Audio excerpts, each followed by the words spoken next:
Hello, this is Jeff Malone. The X is silent, here with a review of the January 7th, 2012 episode of Saturday Night Live, hosted by Charles Barkley with musical guest Kelly Clarkson.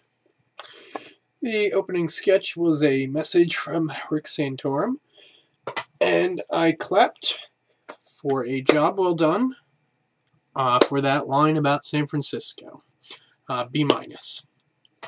Charles Barkley's monologue. My personal favorite moment from the monologue was the mere mention of Muggsy Bogues, and I gave the monologue a B-. Then we had the commercial parody for Chantix, the quitting smoking help drug, and I feel like it would have been better that this commercial would have been better if the side effects were fully acted out. C+. And we had the NBA on TNT sketch where Keenan played Sir Charles and Charles played Shaquille O'Neal. And a lot of great lines in this sketch. Pretty much every line was great. But I think the best one very clearly was, "It's me, Shaq. I'm here now. I'm on TV. I'm Shaq." So I gave that whole affair a B+. Then we had the white people problems, which featured an astute analysis of the word awkward. B+ for that sketch. Then we had the Bowl Madness, where the fake names, the fake bowl names that SNL came up with, were not quite as funny as some of the actual bowl names. The actual names of real bowl games, but it was still a funny bit. Good enough for a B+ from me. Then we had Joanne's announcement featuring Sir Charles in drag as a woman coming out as a lesbian, and all of her friends are surprised about it. And this sketch was delightful in its brevity. I gave it a B. Then let's see, we had the Charles Barkley post-game translator app. This sketch was sloppily edited, which fit Charles Barkley just fine. If you're gonna have a sketch that's going to be sloppily edited, the host that it can work with, that it can make sense with, is Charles Barkley. Okay, then Kelly Clarkson performed her first song of the night, What Doesn't Kill You, Stronger, also known as Stronger, What Doesn't Kill You. Anyway, I was distracted by her bangs the whole performance. I gave it a B-. On to weekend updates. Seth's best joke was the bit about if Santorum had won Iowa, what would that mean? Or you know what that would mean? Nothing. Overall, I gave Seth a B-. In the update segments, we had Kristen Wiig as Michelle Bachmann, and this segment proved that you can't create a whole bit out of blinking. So I gave it a C+. And then, okay, you're gonna love this. I gave Nicholas Fane a B+.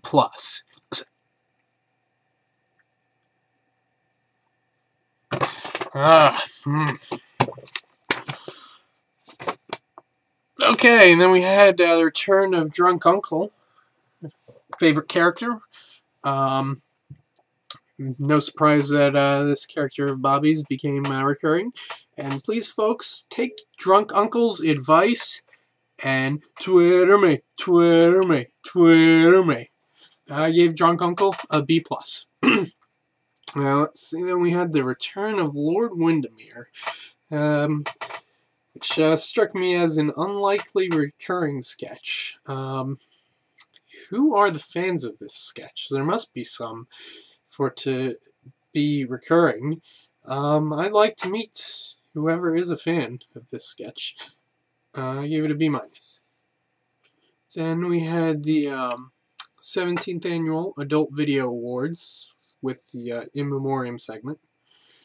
And back in 2004, SNL did another sketch about that was supposed to be taking place at an adult film awards show, and that was also called the 17th annual awards show. So I gave it a B-. Then we had the digital short appearing late in the show. It was Convoluted Jerry, Andy Samberg in the title role, doing his a greatest hits collection of sort.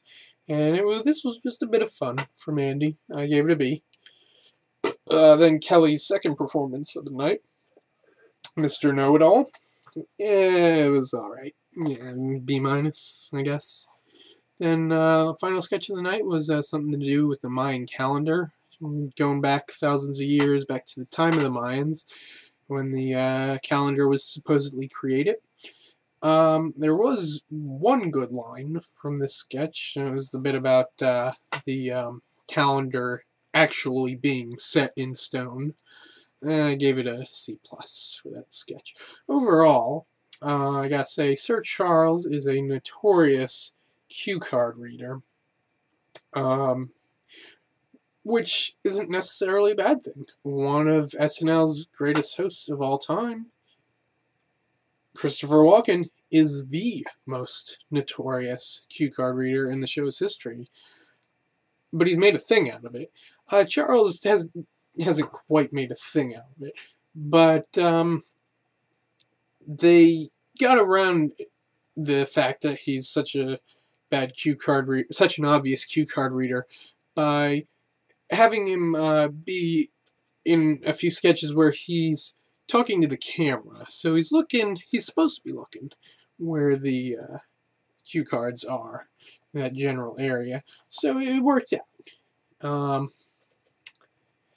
And overall, it was an episode that was at least half good. The energy fell flat a bit at the end. But anyway, Charles Barkley doesn't have a whole lot of stage presence. Isn't much of an actor, but he's a funny guy. He's an interesting guy, and in some weird way, he works as an SNL host. And I'll be happy to see him return sometime. Okay, and then the next show on the 14th is with host Daniel Radcliffe and musical guest Lana Del Rey. Daniel Radcliffe hosting for the first time, finally. And Lana Del Rey, I just found out about this girl a couple months ago when I started hearing chatter that she might be making an appearance on SNL. And let me tell you, folks, she might just be the next big thing. So, I'll be back in a week with a review of that episode. In the meantime, check out my blog, my Twitter, email, Facebook, all that good stuff.